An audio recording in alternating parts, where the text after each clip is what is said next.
Welcome back. Yes, indeed. Oh, hey again. Seems like a smaller group now. Glad to see you teleported successfully and in one piece. Yeah, I guess we can see. Are people still finding their way, Ben? Do you know, or otherwise we can just kind of have some one-off conversations? Let me pop into the main room and back, and I will let you know. Okay.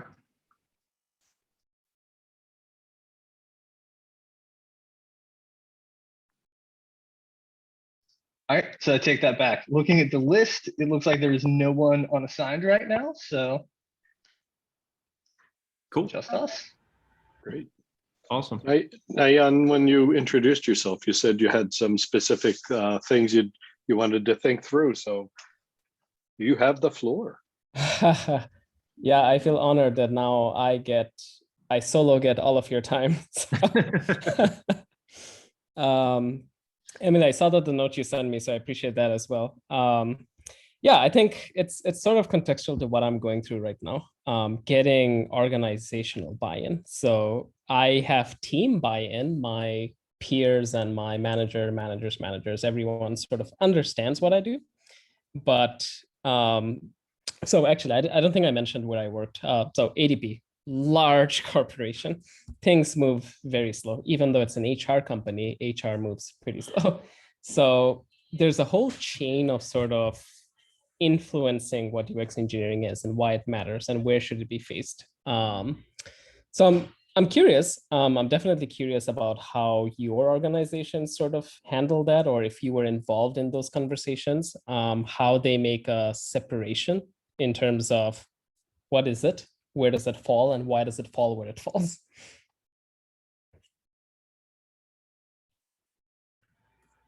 I can start, but I might be a little long-winded, so you all can just feel free to tell me to cut it.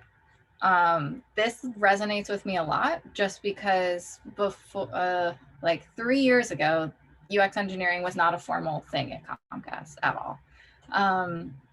I was part of a rotational program, and then I joined the design team out of my rotational program with the intent of being a prototyper on the design team. And basically I was this single siloed developer. I have a comp sci background, but I also have always had a passion and an eye for design. So I wanted to be in that space. And I knew sort of what I was getting into when it happened, that I was going to be a little alone for a while. And I kind of had to start to make my own way. And over time, we found there were other prototypers sitting on other teams within the design department. And a couple months after I was really on my own, my now manager joined the team. And a lot of this might just be me getting lucky over time. But 6 months later, the department head had kind of realized what you guys are doing by yourselves could be done more efficiently if you were combined on a team.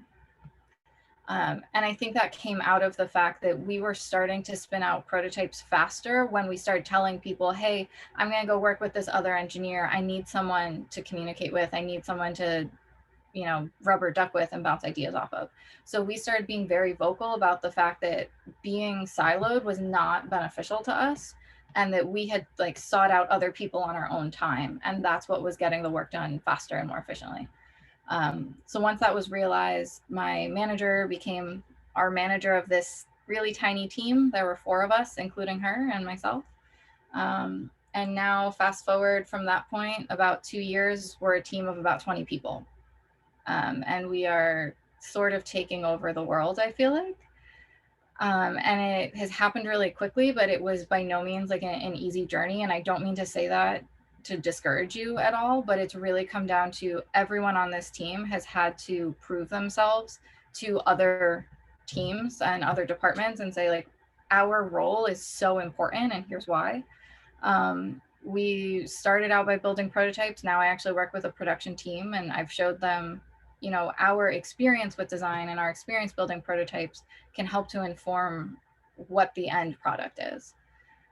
I don't know if any of that's really helpful, but it just, when you had asked that, it really resonated with me. Like up until 2 years ago, my title was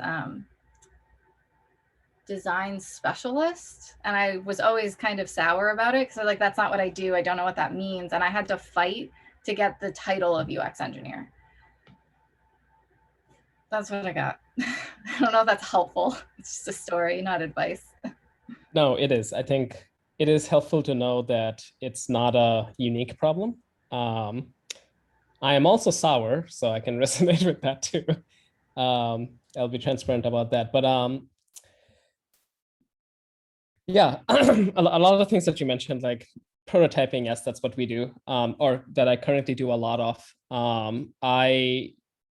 I mentioned sort of like the whole design tokens and everything. So that right now, I want to say that that's sort of my golden ticket in terms of being like, hey, this is why design should own tokens and why it's such a design thing that, you know, design intent and everything is represented through tokens. And the other interesting thing is, while all that conversations was going well, I mentioned that I was in the design system team. We had an internal merger where 2 design system teams are merged. Hey, always a good thing, getting to one system, but currently going through a little bit of turmoil in terms of our philosophies are very different. So they are engineering first, whereas we are design first.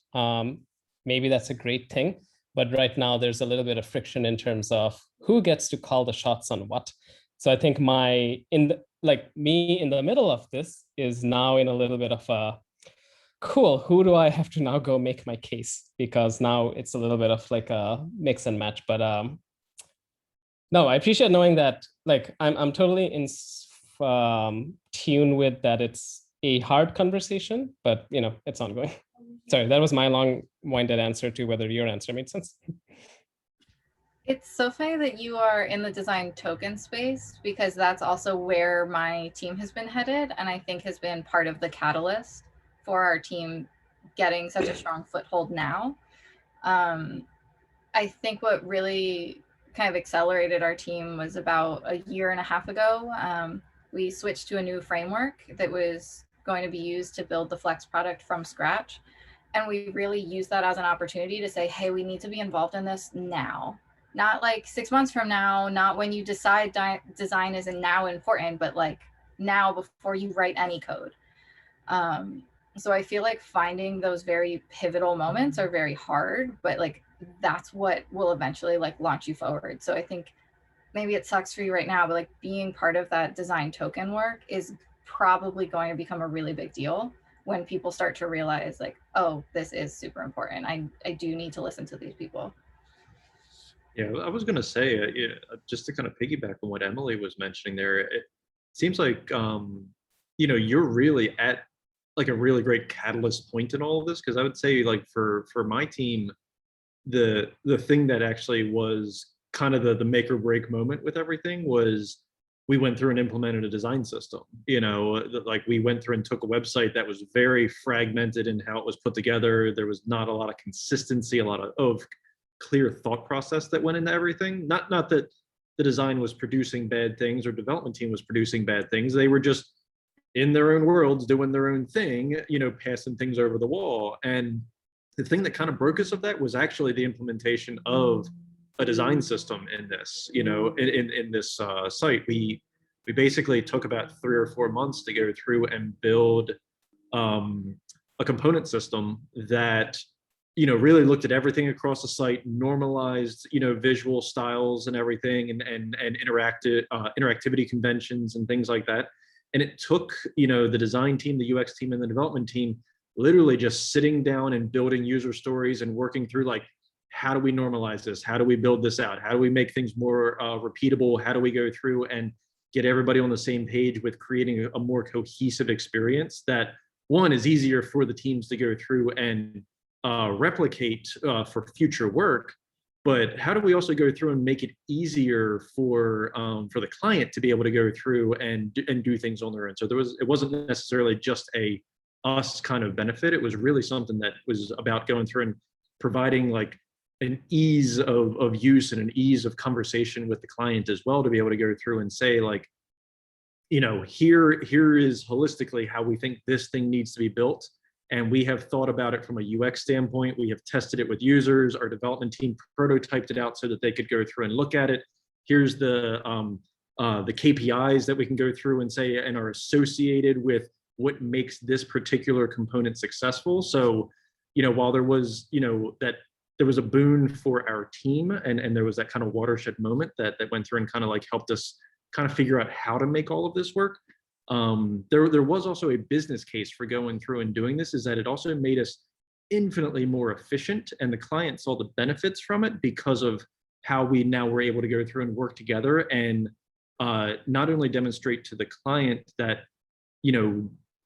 the components that we were doing were actually good for them, but we were able to go through and say like, these are good for you. We've tested this and here's the results that we got out of it. And here's what we think will be the impact for the site when we go through and implement it. So there is, at least, because I know you said there's a little bit of like a, how do I get people behind this idea kind of thing.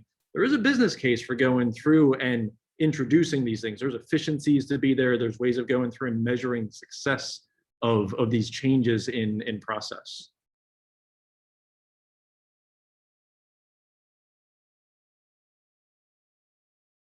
I feel like we all specialize in long-winded answers right now. Yeah, and I was wondering, do I unmute and give a long-winded answer on, or response to sort of makes sense? Thanks for sharing that. I mean, go for the long-winded answer. This is your session, but I think we're long-winded because we've had to defend our positions for so long. Sometimes I feel like it's like, in some places, your job is 80% of defending your position and 20% doing the work to defend. Yeah, Ben, what are you up to these days? You're still on this side of things, right? Yeah, so I'm a principal UX engineer at Think. So working on, guess I should go on camera. Working on Angular, working on design systems with Angular. So all the fun that is Angular. Yeah. Yeah, sorry, I didn't mean to put you on the spot there. I was like, wait a minute, I remember No, all good. saying he did this stuff too. Yeah, all good. I just wanted to be off camera to not take away from your guys' session. No, at all. This is a small, intimate fireside kind of thing we got going on here now. So we contemplated giving you guys like a looping fire background. No, we wanted to be fireside, not everything. Fireside, yeah. Everything on fire. Deal with enough fires. We all need backgrounds of these like big luxurious armchairs or something then. Yes. Yeah, Ben, with the work that you're doing over there on Think, I think particularly with it being on the Angular side of things, I mean, if you're using Angular, I assume, you're more involved on like the web app side of things, where I think some of these considerations are maybe even a little bit more critical. You're talking about creating, a cohesive experience inside of, a user interface and everything for people to actually be like, working with a product and everything. Is there anything that like you've been involved in or that you feel like is maybe missing from your workflow over at Think when it comes to this kind of stuff? It's been missing at other positions, but I think Think's been in the game for so long that they've got it down to a pretty well-oiled machine. Yeah. For us, they don't call it shift left, but as a principal, I sit in on meetings where I'm just advising on the technical side, right? So I won't even be writing any code, but it's making sure that designers design things the internet can do, or the design system can handle, or that every card component isn't an edge case. Yeah. So yeah, and it's walking that line between having that design knowledge and letting them drive and giving thoughtful and insightful feedback, right?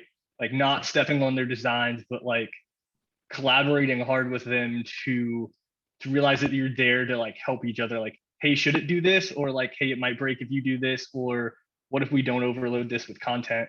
Mm-hmm. And things like that. And thinking through the different states, like, is this button, does this button have all the states? What about disabled? And keeping an eye on accessibility at the atomic level, right? Yep. And then going back through into the implementation side of the design system to say, once you compose this into a page, is this still accessible?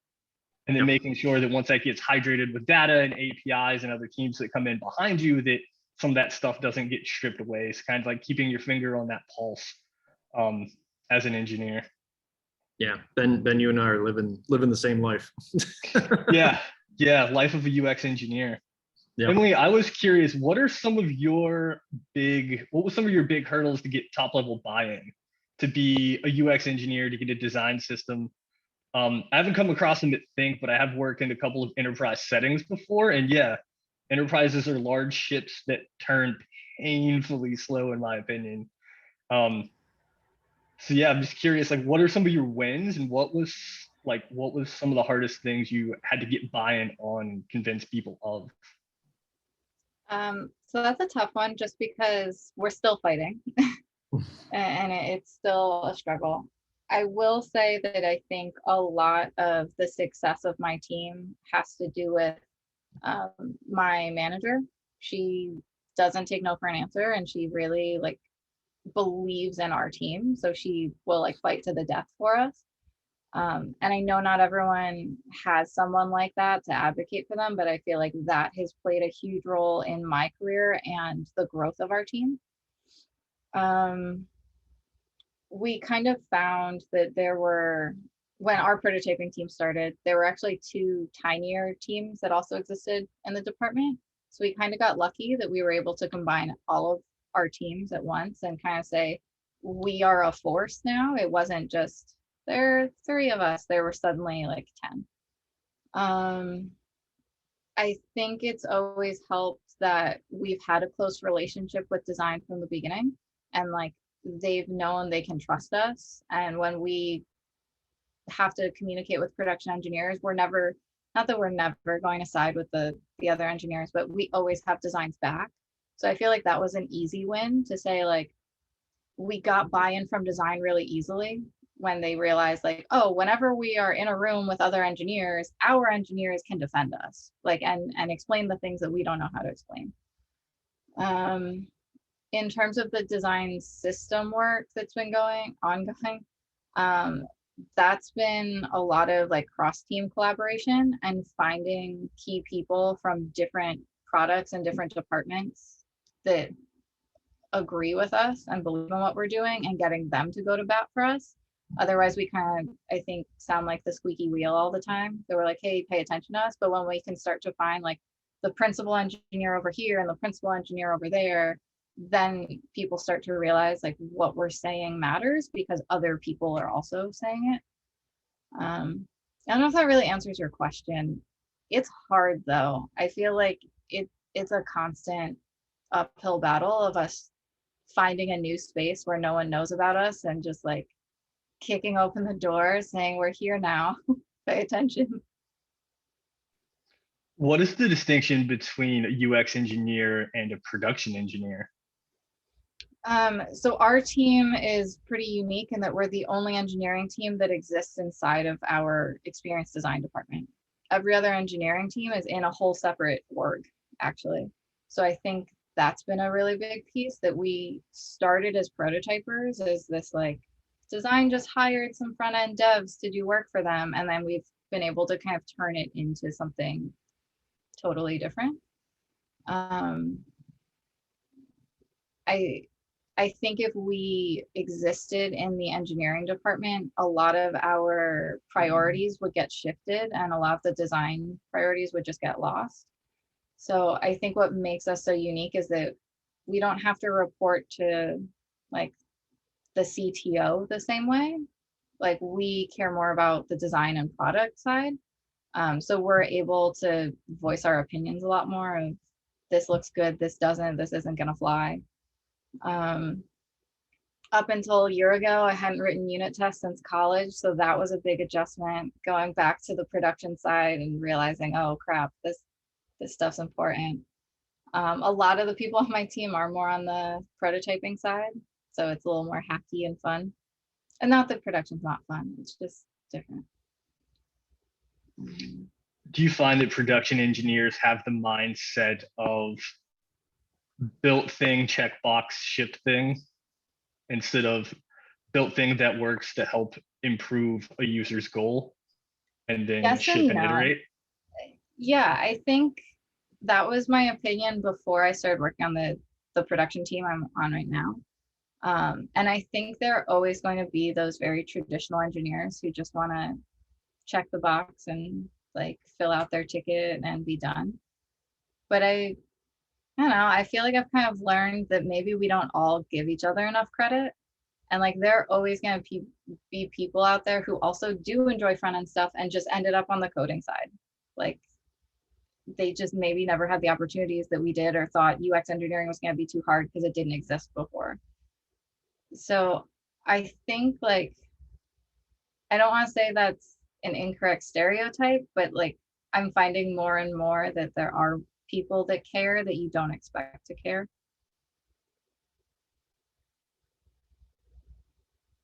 Does that make sense?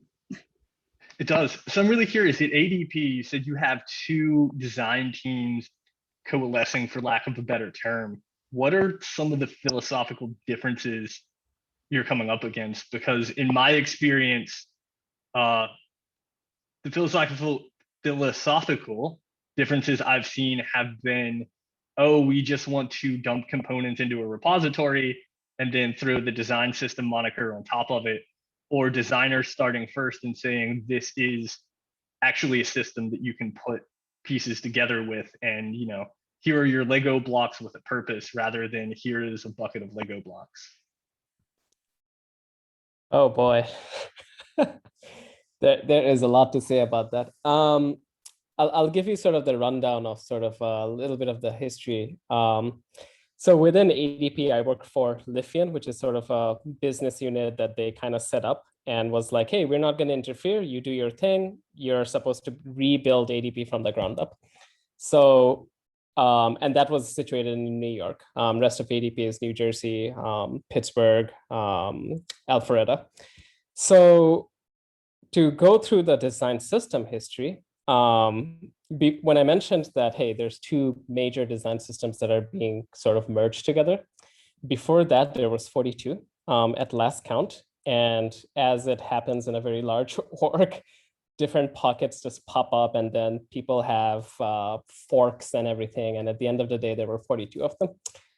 The two major ones were our one, and so part of Lifian's one. And the other one is sort of a ragtag group of people that got together and said, hey, we have all these Angular components, we have all these React components, they're all based on the old look and feel. Let's kind of get together and bring all these components together. So it was, when I mentioned that it was engineering driven, that's essentially what it was. The old look and feel was put together by a design team. And after they put it together, they were actually disbanded because the ADP's mothership thinking was that, hey, we have a look and feel. We don't need to do any more work on it. So the older design system or the other design system was sort of built on that mentality that, hey, there is a visual design and we can just sort of build out the components, just whatever's needed, we'll build it, versus a process of, is that component really needed? Does this other component fulfill your needs? Doesn't matter, we'll build it. So they built it. And on our side, so our current design system team is 7 designers, and I'm sort of the hybrid one. And we took the approach of like, no, every component has a product decision. Our whole mindset is we will only add if it makes sense to add, or we will work with you and try to come up with a reason on why we absolutely have to deviate. So mentality wise, yeah, that is a big mentality difference that we're seeing right now, where in their world, any request that comes in is a fun engineering challenge, let's build it. And in our world, it's very much backed up by, does it make sense from a product point of view? I kind of forgot a little bit of what you were asking, but does that answer or go into the answers of like differences in opinions? Yeah, I was just curious what the philosophical differences were and the challenges of like bringing these forks and different like design systems together. I've definitely come up against the why can't we just chuck this in a repo and call it a design system? Against like Jay will probably appreciate, like, what is your acceptance criteria? ADP is large. Is this used in 3 different apps? And if it's used in 12 different apps and someone has 50 links in the footer, can we then have the conversation of, do you need 50 links in the footer? Or are the constraints that we're putting in place, a talking point to have that conversation to maybe improve the user experience instead of, why can't we build this and get this done? Why isn't this done already? Why are these boxes not checked? Right. We don't have a solution for that. It's a fresh problem. So like a recent example, we were working on sort of a unified nav shell. Like, this is going to be our header. This is what our icons are. At first, when I first mentioned it, it sounds kind of simple, like, cool, it's a header, it has a search bar, it has a profile icon and stuff like that. So we started off like, okay, it's going to be the unified nav shell. And then every different team would come up and ask for sort of the differences that they have, but it's unique needs based on what they currently have. They're not looking as much as where we want to go. They're kind of looking at, here's what we have right now, so please support our use case. So there is a mentality difference in, even from a product level, where the other design system team and all the products that we're kind of inheriting is very much driven by older technologies or older decisions, and they want to keep on supporting it. It's a fresh problem. So this reorg thing that I just mentioned happened a month ago. So we're all sort of like digesting what it really means. The other thing that happened is they did go ahead and hire a VP of design system, which I think in an org like ADP is a pretty major deal to kind of have that high level of buy-in on it. And some of the things that we have been talking about is like, his job is actually going to be convincing product domains and everyone that we have to evolve.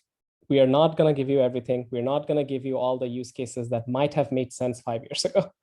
I'm going to be curious to see how that all shapes out. I think a part of that is like, there's a moment where you got to go in and start actually breaking a few hearts to go through and kind of draw a new line in the sand and say, like, we hear you and we can like start to make decisions that like benefit everybody, but it can't be this person and this person and this person. Like you have to start kind of thinking as a team, for that to actually work. So with you only being 1 month in and everything, it seems like you got a little bit of a road to go, but at least encouraging where you could end up with everything. Right. Yeah, like that merger is only a month old. So when I speak about like, oh boy, there's so much things, it's because it's a whirlwind. That's the context I'm speaking from. Do the product designers that are trying to induct things into the design system, do they have allocated time to put towards thinking through this broader context, right? Thinking through enterprise-wide, how does this component fit in, and syncing up with the researchers to do internal research, internal validation for components and things like that? Or is the expectation, if you have 10 minutes over coffee in the morning while reading email, please throw this there. All right, we have 30 seconds left, so just a heads up. All right, here's my 20-second answer. Lithian, the business unit that I'm in right now, is very mature with that. So because we have a dedicated design system team, we do take a longer time to kind of think through, like, should we add this, work with research, etc. The rest of the org is not as mature, so it's definitely a training moment. 2 seconds left. All right, great chatting with.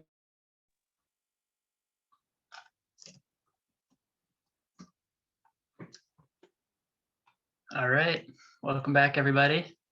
Sorry to cut off the conversations again. I feel so bad about doing that, but hopefully you saw the warnings, so I hope it didn't come as a shock.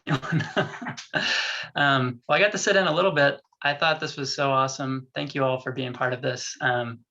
If Raeesha's in here, can you share slides so we can? Yeah. We have a couple of books courtesy of